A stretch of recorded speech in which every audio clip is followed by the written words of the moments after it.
A shopkeeper marks his goods at such a price that after allowing a discount of 12.5% on the market price, he earned a profit of 20%.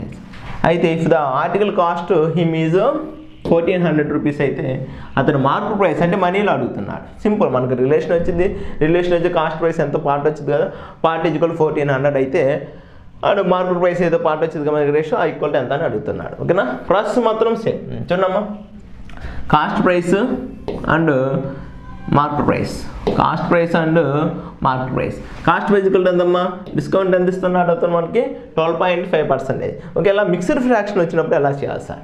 చాలా simple. మనం actual ఇక్కడ 20% అనుకోండి, 100 minus 20 చేస్తాం. ఓకేనా, so చూద్దాం ఒకసారి. 100 minus 12.5% చేస్తాం. ఓకేనా, 100 ఇక్కడ ఏం చేస్తాము, మార్కెట్ ప్రైస్ 100 ప్లస్ 20% వచ్చింది కాబట్టి.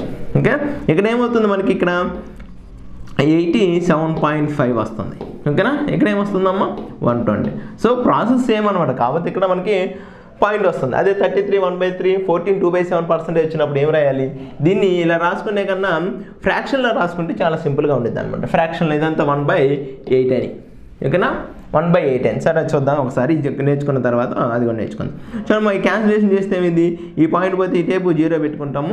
5 1s and 5 7s and 5 5s, 5 2s 40s.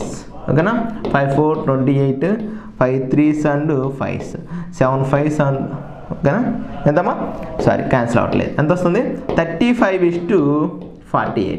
So relation ఏమొచ్చింది, కాస్ట్ ప్రైస్కి మార్కెట్ ప్రైస్కి 35:5. వాడు ఏమి ఇచ్చాడు మనకి, ఆర్టికల్ కాస్ట్ హిమ్ ఈజ్ 1400. ఇక్కడ మనకి ఎంత వచ్చిందమ్మా 35 పార్ట్స్, అంటే 35 పార్ట్స్ ఈక్వల్ టు 1400 రూపీస్ అయితే.